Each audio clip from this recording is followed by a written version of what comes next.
Bismillahirrahmanirrahim. Alhamdulillah wassalatu wassalam ala Rasulillah wa ala alihi wa sahbihi wa man walah. Allahumma anfa'na bima 'allamtana wa 'allimna ma yanfa'una warzuqna ilman wa alhiqna bi ibadikas shalihin. Amin. Kembali lagi bersama kita berdua. Khadimul ilm fi hadzal ma'had al-mubarak, Ma'had Baitul Izzah al-Amanah, pelayan para penuntut ilmu dan pelayan ilmu, juga pelayan para pemilik ilmu. Semoga begitu ya. Yaitu Ustadz Farabi Izzuddin dan Maizuri, nggak ada Ustadz Karbitan. Atau kalau ada yang manggil Ustadz yang insya Allah jadi Ustadz beneran lah. Jadi di sini kalau kemarin langsung aja ya, kalau kemarin aneh yang ditanya, Bang Uwi yang ditanya oleh Ustadz Farabi Izzuddin. Oh jangan Ustadz. Oke, Bang Aboy. Sekarang saya yang bertanya, Ana yang bertanya kepada beliau ini, al-alim ini. Ojo Bang. Begitu kira-kira ya. Di sini ada para santri dan santri putra, di sini santri putri, semuanya pada menyaksikan. Nanti para orang-orang yang ingin melihat tayangan ulangnya boleh dilihat di channel Baitul Izzah Al-Amanah. Oke, langsung aja nih, Bang Aboy. Daripada kebanyakan orang nggak suka yang lama-lama podcastnya. Ada beberapa pertanyaan, di sini ada 3 pertanyaan sih. Yang ringan-ringan aja. Catatnya yang cowok sama cewek. Yang Banin sama Banat catat. Jawabannya nanti ditanya Bang Aboy. Pertanyaan yang pertama. Pesantren seperti apa yang baik untuk calon santri Bang Aboy? Apakah dilihat dari segi kurikulum, guru, letak strategis atau tidaknya, atau fasilitas pesantren, atau terkenal? Karena beberapa santri ada yang masuk karena lihat di TikTok ya. Jadi ini pesantren bagus nih, FOMO, takut ketinggalan zaman, akhirnya dia masuk, asal masuk. Bahkan di sini juga ada yang masuk lewat TikTok kan ya. TikTok Umi Umanah, kalau siapa tuh? Ada yang masuk, antum kenapa masuk sini? Ane lihat di TikTok, ibu ane terkesima, ibu ane pengen, akhirnya masuk sini. Ya, alhamdulillah, insya Allah tepat di sini ya. Tapi jadi pertanyaannya saya ulang, pesantren seperti apa yang baik untuk calon santri nih, yang sama sekali nggak tahu ya? Mungkin kalau yang tahu dulu pernah mondok tahu. Tapi yang nggak begitu familiar dengan kalimat pesantren yang kayak gimana gitu biar nggak salah. Silakan. Jawab dengan sisinya masing-masing ya. Nanti ente bisa pikirin juga sendiri-sendiri. Cuman kita jawab dengan sisinya masing-masing. Kalau orang masuk Islam, itu dilihat siapa pintunya dia masuk. Kalau dia masuknya lewat sesuatu ajaran yang bagus, dia bakal bagus terus. Pintunya yang dilihat ya. Kalau ada orang masuk Islam lah, nih kayak pesantren, Islam tuh kayak pesantren. Karena kalau udah masuk, ya udah dia siap ngikutin apa yang ada di dalamnya gitu kan. Nah, pesantren tuh kayak Islam. Dilihat pintunya siapa. Pesantren yang kayak mana? Siapa yang di situ gitu loh. Nah, makanya kita kadang-kadang banyak kalau pesantren yang punya orang yang terkenal, kita siap masuk gitu loh kan. Karena kenapa? Karena pintunya udah dikenal sama orang. Oh iya ya. Nah, begitu juga Islam, kalau ente masuk Islam lewat orang, lihat kalau masuknya lewat orang bagus, insya Allah Islam yang didapat bagus. Tapi kalau pintunya masuk lewat orang yang nggak bagus, insya Allah kesono-sononya rada sulit tuh pintu. Kalau aneh lihat pesantren kayak pintu. Nah, sekarang bagaimana cara untuk tahu pesantren yang bagus? Ini jarang yang diperhatikan sama orang. Biasanya orang ngelihat pesantren bagus ya kalau bangunannya bagus. Nah iya, ada AC-nya. Kadang-kadang ya ada AC-nya. Sekarang makanya aneh lihat sering di IG pesantren yang bagus ada ininya, ada PS-nya. Waduh. Ada PS-nya. Di kamar mandinya ada yang pemanas airnya. Masya Allah. Jadi yang ditongolin sekarang tuh pesantren itu. Padahal pesantren tuh buat apa sih? Pesantren buat orang bisa cari ilmu dengan senyaman mungkin. Nyamannya itu bukan pakai AC. Itu yang pertama. Ya, jadi lihat pintunya siapa tuh, ada pesantren itu siapa gitu. Yang kedua, lihat gimana siapa yang ngajar, kalau ini sih gitu. Ya. Pertama kali lihat siapa yang ngajar. Banyak pesantren bagus, Dia ngambil guru, tapi gurunya kadang-kadang yang diambil kagak dilihat dulu siapa bang. Asal punya Asal gelar. punya gelar, asal punya, apalagi kalau punya lulusan Timur Tengah, lulusan Mesir, wah itu udah. Padahal kita belum tahu tuh siapa. Itu yang kedua. Yang ketiga, kalau pengen tahu pesantren itu dari mana, Anda sering ulang-ulang perkataan ini. Kalau kita sakit ke rumah sakit, nyari gurunya yang kayak mana? Nyari dokternya yang kayak mana? Nyari dokternya, lihat dulu di TikTok. Wah, ini dokter Fulan, cakep, komenannya cakep, bintangnya cakep gitu kan. Kalau ente beli di Shopee aja deh. Beli di Shopee ya. Yang dilihat apaan? Komenannya. Oh, yang terjual 10.000 lebih. Habis itu dilihat komenannya, bintang satunya dilihat. Wah, ini mengecewakan, begitu. Itu Shopee. Itu Shopee kalau ente beli, palingan kita beli barang yang berapa sih? Iya. Nggak nyampe sejuta gitu loh. Kalau salah beli, nggak ngaruh. Nah itu Shopee. Terus ningkat ke rumah sakit dah. Ya, rumah sakit. Kalau kita ke rumah sakit, liatin dokternya, komenan orang bagaimana tentang dokternya. Dokternya lulusan dari mana, terus pernah punya gelar apa. Itu rumah sakit.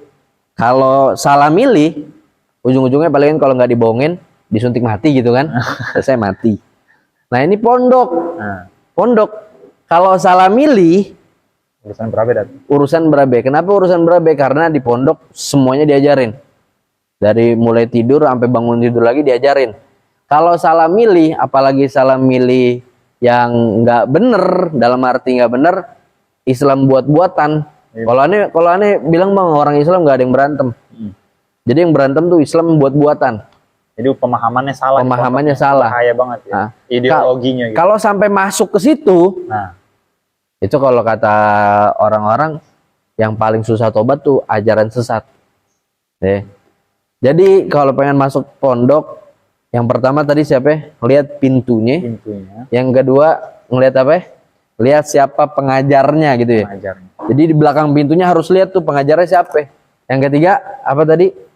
Teliti, karena kalau beli Shopee bisa balik lagi, bisa di reject, atau kalau nggak bagus bisa di komen jelek. Kalau cari dokter itu cuman palingan meninggal ujung-ujungnya. Tapi kalau cari pesantren yang jelek, jelek ini bukan aneh bilang jelek bangunannya ya, karena bisa jadi bangunan yang jelek orangnya bagus-bagus, bisa jadi pemikirannya. Kalau cara carinya nggak bener, hati-hati dah tuh, pulang-pulang siap jadi musuh kita tuh dia. Karena agama, aduh kacau banget dah pokoknya. Tersesat bisa ya?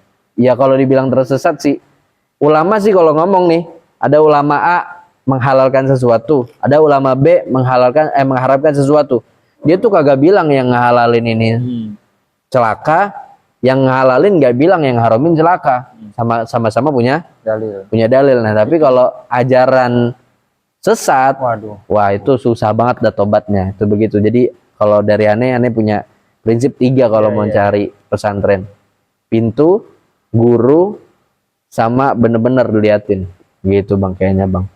Jadi udah pada paham kan ya? Santri semua, yang putra, yang putri, pemirsa pada paham semua? Itu jawaban dari Bang Aboy.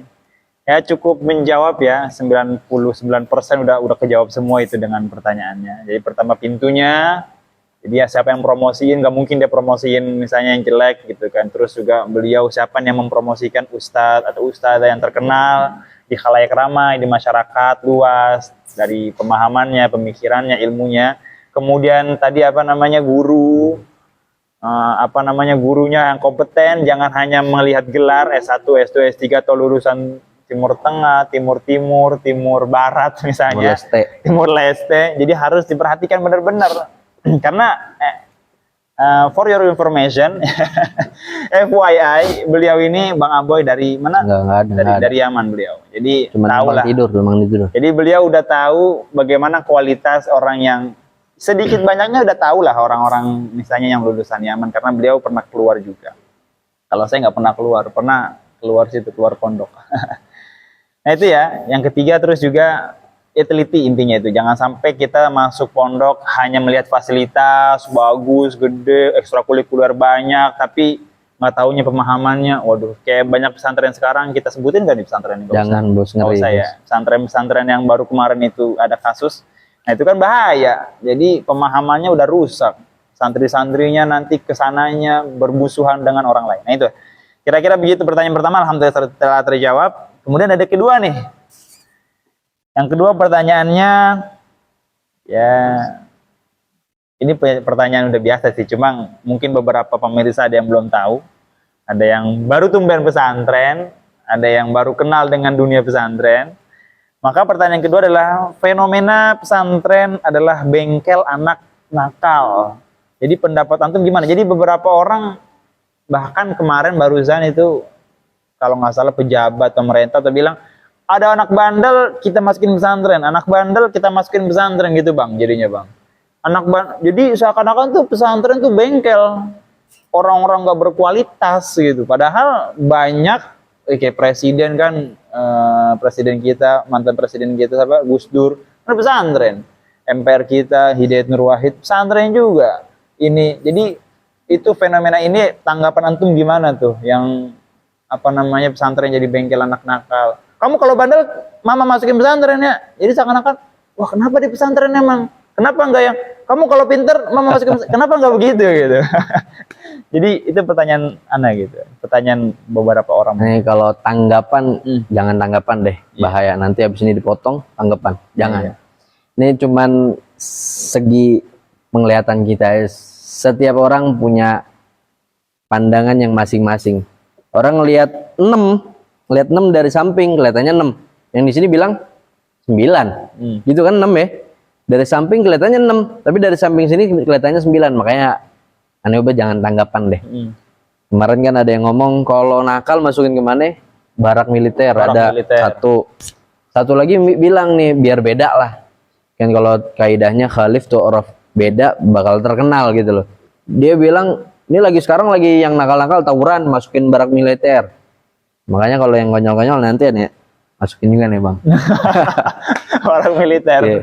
Terus ada lagi satu ngomong kalau anak nakal masukin ke pesantren. Kata Bang Wi tadi pertanyaannya apakah pesantren itu bengkel?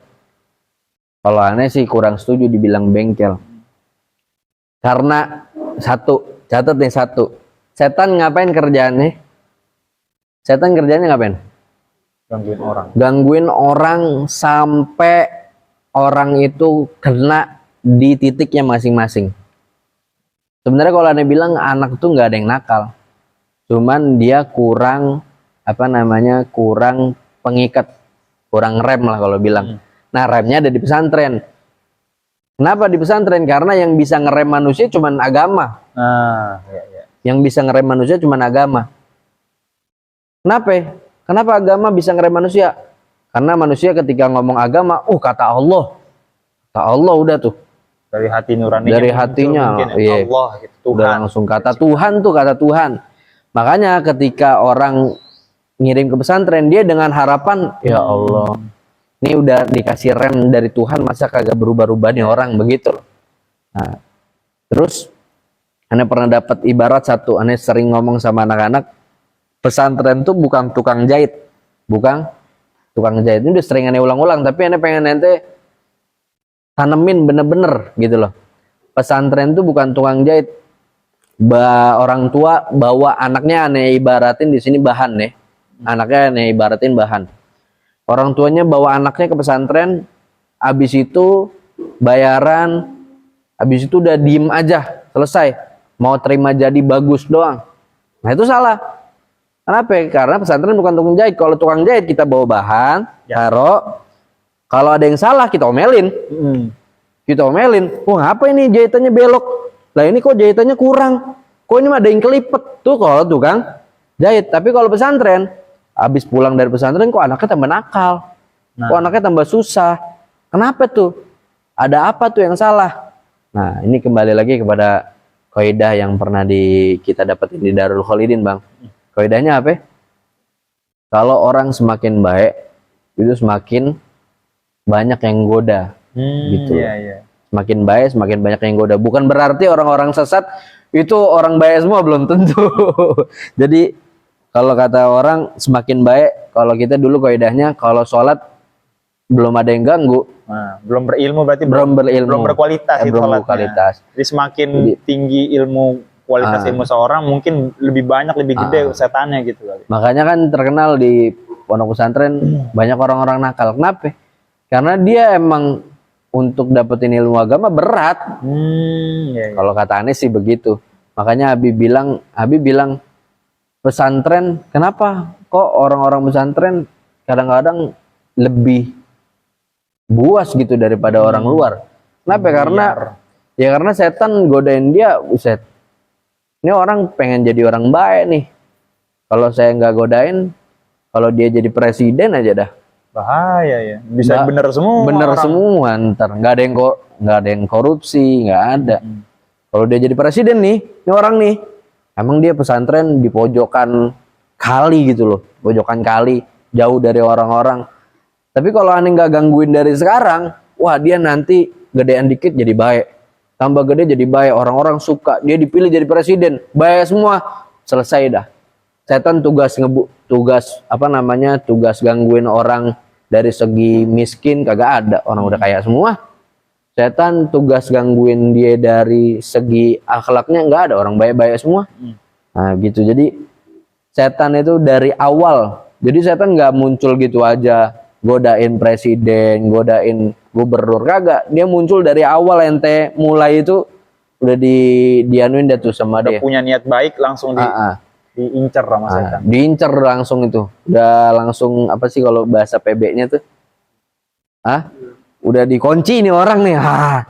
Ini musuh-musuh aneh nih, harus dihabisin nih. Iya, iya. Nah, masalah bengkel, masalah tukang jahit, aneh pengen setiap orang yang mondok di sini itu jangan nganggap kita tukang jahit. Jadi kalau pulang anaknya kurang bagus, kagak bisa disalahin kita.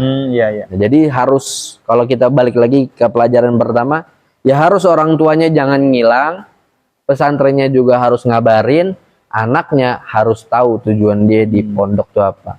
Kalau udah tahu orang tuanya udah bagus, anaknya bagus, gurunya bagus, cocok pesantren bisa dibilang bengkel. Kenapa? Karena pesantren yang ngajarin agama, kalau ente di luar belajar agama tuh cuma 1 jam 1 minggu. Tapi kalau di sini umumnya 1 jam 1 minggu, sisanya agama, remnya tuh. Coba dah, kita di Indonesia ini lama, tiga pertanyaan doang kan Bang ya? Kita di Indonesia, yang nyatuin kita siapa? Ente di Indonesia, Pancasila yang pertama apa? Ketuhanan yang Maha Esa. Tuhannya ada yang banyak tuh, ya? Berarti nggak Maha Esa dong? Nah, nggak bisa lagi. Terus habis itu Pancasila kedua apa? Kemanusiaan yang adil dan beradab. Terus Pancasila yang ketiga apa? Kesatuan Indonesia. Terus Pancasila yang keempat apa? Kerakyatan yang dipimpin. Terus yang kelima, orang Jawa sama orang Madura bisa nyatu gara-gara apa? Gara-gara apa? Atas nama Indonesia, ya, atas nama Indonesia. Orang Bali sama orang Jakarta bisa nyatu gara-gara atas nama Indonesia. Tapi kalau pondok itu dibilang bengkel, orang bisa nyatu, semua orang di dunia ini bisa nyatu gara-gara apa? Perang gara-gara apa Bang? Perang. Berebutan sesuatu gitu kan. Perang berebutan. Di sini ada tempat bagus, ribut. Perang buat dapetin tempat tuh. Nah, kalau udah atas nama Tuhan, semuanya sama-sama berdiri di atas tanah. Tanah itu milik siapa? Tuhan. Oh, kalau ada orang maling dipotong tangannya, atas nama siapa? Tuhan. Selesai orang. Oh iya, atas nama Tuhan katanya maling dipotong. Terus ada orang ngebegal, diapain? Ada balasannya atas nama Tuhan. Nah, mungkin orang yang ngomong pondok pesantren itu bengkel, dia pengen ngasih tahu itu loh sebenarnya atas nama Tuhan tuh kayak begitu. Jadi nanti yang orang-orang yang nakal, ketika dibilang, oh yang nakal masuk pesantren, dia pengen ngasih tahu sama anaknya, itu atas nama Tuhan nanti harus begini gitu loh. Kayaknya begitu sih kalau menurut aneh. Iya. Jadi atas nama Tuhan, ngomongnya atas nama Tuhan. Kalau atas nama Indonesia, orang Malaysia nggak bisa dengar. Kalau atas nama Malaysia, orang Indonesia nggak mau dengar. Tapi kalau dibilang, ini hukum atas nama Tuhan, kamu harus dari bangun tidur sampai ini lagi atas nama Tuhan harus begini. Makanya dibilang bengkel. Bener juga, cuman kalau nggak dijelasin atas nama Tuhannya itu terlalu memojokkan gitu loh. Serem juga dibilang bengkel. Jadi sebenarnya apa namanya ya, mungkin zaman dulu doang kali ya bengkel karena terkenal pesantren keras gitu kali ya. Zaman sekarang mah mungkin nggak ada. Terus juga mungkin hanya sekedar metafora, artinya majas doang bengkel, padahal mah bener-bener orangnya pengen dijadiin apa nih, orang soleh kali ya.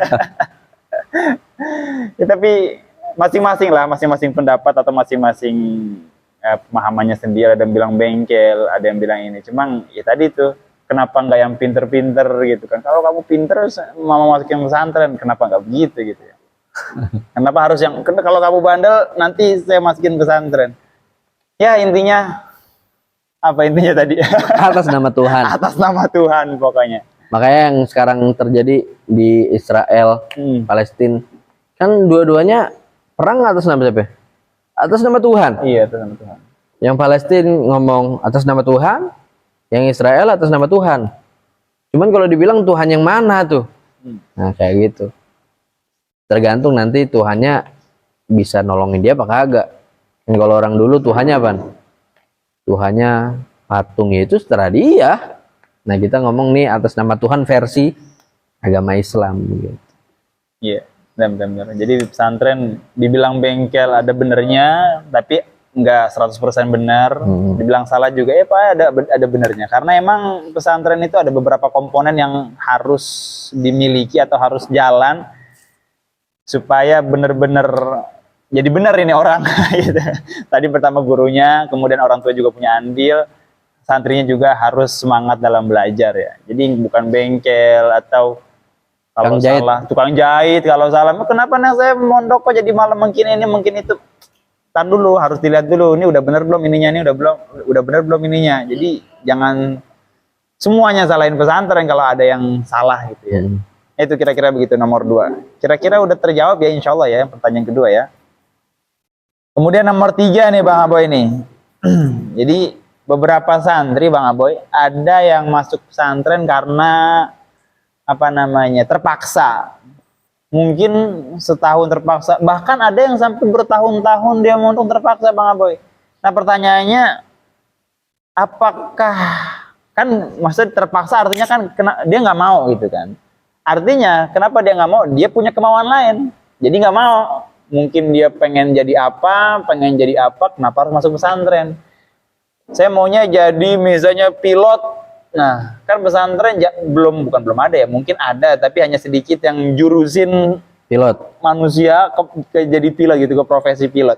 Maka pertanyaannya, masa depan santri dari segi peluang karir jadi itu bagaimana Bang Aboy? Apakah ini ditentukan oleh guru atau bisa gak sih santri itu punya karir yang cemerlang, mungkin yang bersifat duniawi ya. Kalau akhirat sih pasti insya Allah semua disuruh jadi orang soleh. Mungkin ada yang mau jadi pilot, ada yang mau jadi traveler, gimana sih? Ya pokoknya orang petualangan lah gitu. Ada yang pengen jadi pemain bola bahkan dari santri itu. Bisa gak tuh di pesantren itu tuh? Apa nanti tergantung gurunya suruh jadi ustadz semua misalnya. Gimana menurut antum tuh? Jadi ada pertama kali angkatan 3 masuk itu ada orang tua yang cerita sama nih begini, Ustadz nanti anak-anaknya keluar dari pesantren jadi apa? Nah, aku kaget aneh, baru masuk langsung nanya anak-anaknya nanti keluar jadi apa?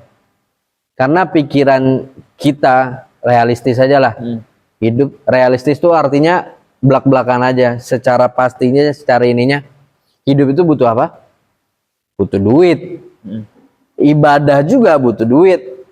Nanti kalau lapar bisa sholat, kagak bisa. Jadi ibadah ujung-ujungnya butuh duit. Nah ada diantara orang tua kita yang pertama kali masuk angkatan 3, aneh nggak sebutin siapa, dia ngomong kayak gini, nanti anak-anaknya keluar pondok jadi apa ya?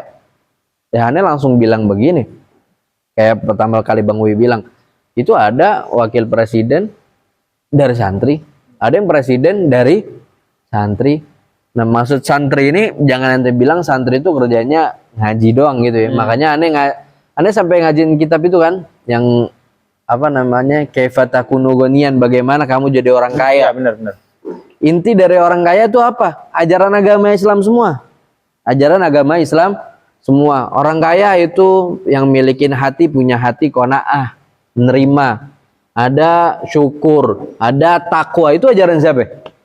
Ajaran agama Islam. Jadi jangan bilang habis dari pesantren bingung mau ngapain. Kagak, beda semuanya. Nanti apa sih yang kita biasa belajar? Makhraja wa yarzuqhu min haitsu la yahtasib wa man yattaqillah, bukan ya? Wa may yattaqillah. Bukan. Subulana itu yang depannya. Wa man walladzina jahadu fina lanahdiyannahum subulana. Siapa orang yang bersungguh-sungguh fina untuk dekat sama kita, lanahdiyannahum subulana, bakal kita kasih dia petunjuk jalan-jalan kita. Jadi ente jangan kira habis dari pesantren bingung mau kemana. Jangan. Kalau aneh bilang hidup di masanya. Kalau guru aneh bilang kun ibnal waqi, jadi orang yang ada di waktunya. Kun ibnal waqi, jadi orang yang ada di waktunya. Jangan pikirin 1 tahun ke depan. Ya boleh mikirin, boleh sebagai apa namanya rencana boleh. Tapi pikirin juga kun ibnal waqi ini jadi kaidah di hidup ente, cakep banget. Kun ibnal waqi. Kalau bahasa tasawufnya makomuk haitsu aqamak gitu ya. Kedudukan kamu di mana Allah tempatin gitu. Nah, sekarang maksud dari kun ibnal waqi ini apa? Jadi orang yang ada pada masanya. Sekarang ente nggak usah mikirin 20 tahun ke depan. Ingat tuh ayat yang tadi. Siapa? Gimana? Walladzina jahadu fina lanahdiyannahum subulana. Ini aneh artiin secara harfiah aja wes. Karena kalau tafsir ntar yang ini ngomong apa, yang ini ngomong apa, wes bingung lah. Ini pemahaman pemahaman yang terlintas gitu ya. Walladzina jahadu fina lanahdiyannahum subulana. Siapa orang yang bersungguh-sungguh untuk dekat kepada aku, lanahdiyannahum subulana, bakal aku kasih petunjuk dia jalan-jalanku. Jadi jangan kira untuk sampai ke Jakarta itu cuma naik motor doang, jangan. Jadi jalannya Allah banyak. Ayatnya walladzina jahadu fina lanahdiyannahum subulana. Ini kalau nggak salah ada di Talim juga ya dijelasin. Siapa orang yang bersungguh-sungguh di jalanku ya, lanahdiyannahum subulana, bakal aku kasih dia jalan-jalanku. Jadi bukan jalan kita, jalanku.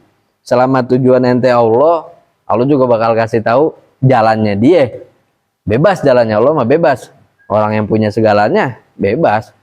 Kalau yang punya tol mungkin bisa ngasih gratis ente tolnya dia doang. Dia punya tol nih dari Jakarta sampai Semarang. Habis itu dari Semarang bukan tolnya dia nggak bisa ngasih tuh. Tol dari Semarang ke Surabaya nggak bisa ngasih gratis gitu, nggak bisa. Tapi ini Allah, semuanya punya Allah.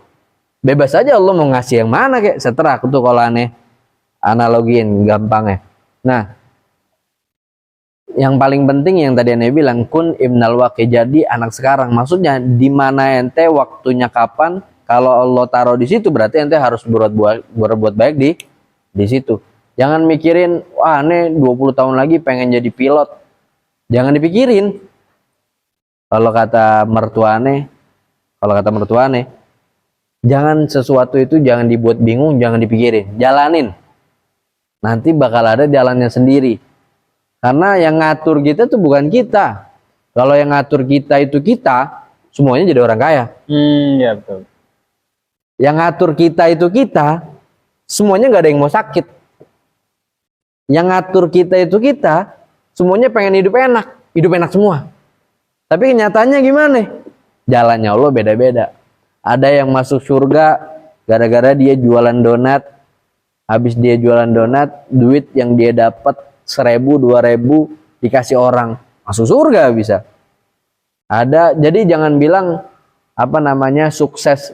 Ini sukses lagi nih. Ini versiannya. Jangan disamakan ini ntar atas nama Tuhan sukses itu apa? Sukses itu kapan? Apa? Sukses itu kapan? Anda pernah bilang? Masuk surga. Hah? Sukses itu pertama kali masuk kuburan seneng.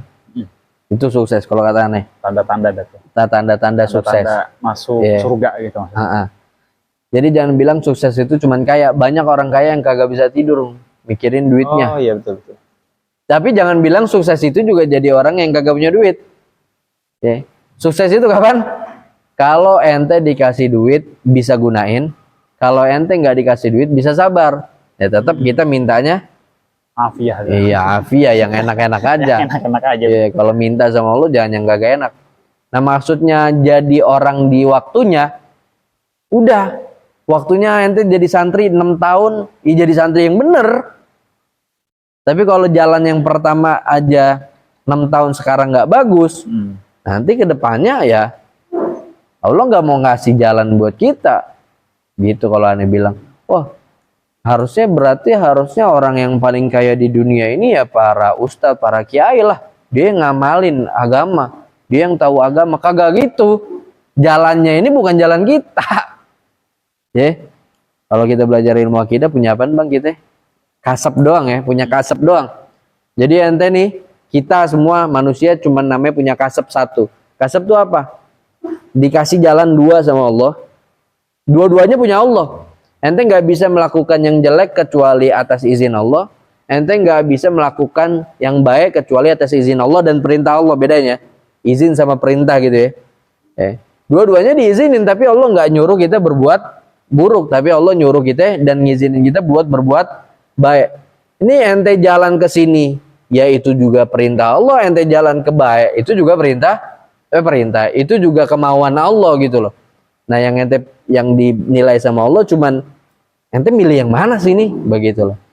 Jadi untuk sukses itu, yaitu sukses awal pertama kali masuk kuburan ya enak tuh sukses. Nih, aneh sering dengerin tentang Gus Baha, baca-baca quote-quote Gus Baha. Gus Baha ngomong kayak gini, kalau kamu dulu zaman santri, kamu punya duit 50.000, itu kamu bisa ngasih ke teman setengahnya bisa. Setengahnya bisa. Oh teman lagi kelaparan bisa dikasih 25.000. Padahal cuma punya duit. Padahal punya duit 50.000 berarti setengahnya dikasih 50%. Tapi nanti kalau kamu jadi orang kaya, punya duit 1 miliar, temennya minta 500 juta, dikasih kagak? Hah? Mikir-mikir dah. Mikir-mikir padahal sama 50%. Nah makanya kata Gus Baha, sedekah ini aneh nanti aneh sambungin. Sedekah selagi kamu miskin aja. Karena kalau kamu udah kaya, susah sedekah. Punya duit 2 miliar. Biasa sedekah 50%. Diminta sama temennya 50%. Susah. Ya. Nggak yakin dia. Nggak yakin bisa dapat ngumpulin lagi ya. Nah, intinya apa dari situ? Intinya, kamu kalau pengen baik, jangan mulai jadi sempurna dulu. Oh iya. Kalau jadi sempurna, aneh suka bilang kan, kalau orang harus jadi sempurna dulu baru dakwah. Makanya aneh bilang sama anak-anak, kalau bisa, ilmu yang ente punya ini bukan kita sosokan pengen langsung dakwah, bukan. Dakwah harus ada izinnya. Cuman coba dulu, kamu punya ilmu satu, buat sesuatu yang bisa dimasukin ilmu itu gitu loh. Sekarang, ya, jadi dari kecil, paling kecil belajar untuk nyampein ke orang, walaupun ente belum ngamalin, biarin aja. Ya, nah itu. Jadi kata Gus Baha, dari miskin udah belajar sedekah. Ntar kalau udah kaya, nggak ini. Nah jadi nanti kalau sukses menurut orang-orang duniawi yang tadi dibilang, oh udah, dia punya duit digunain dengan yang bagus, kayak gitu. Intinya jadi orang sekarang jangan mikirin yang udah lalu, karena mikirin yang lalu cuma nabisin tenaga. Jangan mikirin masa depan. Allah juga kagak bilang sholat 50 hari lagi, nggak bilang kayak gitu. Allah cuma bilang kalau waktu udah masuk sholat. Makanya Gus Baha cuma ngomong gitu. Orang Islam ini cuma nungguin waktu sholat doang. Nungguin waktu sholat doang. Iya benar. Mau ngapain lagi? Udah kerja, udah dapet. Duit udah ada. Mau ngapain lagi? Tujuannya nungguin waktu sholat. Makanya yang kagak sholat di pondok ini kita siram. Kenapa? Yang disiram bukan orangnya. Yang disiram setan nih. Kan setan ngapain tuh kalau subuh? Di hadisnya ngapain? Kalau orang Kok ada ya? Ala ra'si ahadikum. Duduk loh, duduk di kepala salah satu dari kalian. Ada akoda. Dia kayak ngikat sesuatu gitu ya. Ngikat. Ada yang bilang kalau susah bangun dikencingin setan. Ya kan? Yang disiram itu bukan anaknya, yang disiram setannya. Kalau anaknya kesiram, ya lumayan lah mandi pagi-pagi. Gitu ya. Jadi intinya dari tiga pertanyaan tadi, semakin baik, semakin banyak yang goda. Bukan berarti aneh bilang yang terjadi di pesantren-pesantren dari pembulian dan lain-lainnya itu benar, bukan. Berarti orang yang bully itu dia udah benar banget jadi digodain sama setan, bukan. Jangan diambil kayak gitu ya. Berarti kalau udah nyeleweng itu digodain setan ya, bukan. Maksudnya bisa jadi dari hawa nafsu juga. Bisa jadi dari hawa nafsu, tapi di pondok ya diajarin atas nama Tuhan lah. Kalau udah atas nama Tuhan, siapa lagi yang mau ngomong tuh? Gitu, Bang. Jadi intinya tadi pertanyaan ketiga tuh untuk masa depan santri atau peluang karir, bisa gak santri sukses? Karena kan jadi masalahnya cuma di definisi sukses orang ya kan. Ada yang bilang sukses itu ketika cita-cita ente apa? Itu cita-cita ente jadi pilot, kan ada yang lebih besar misalnya.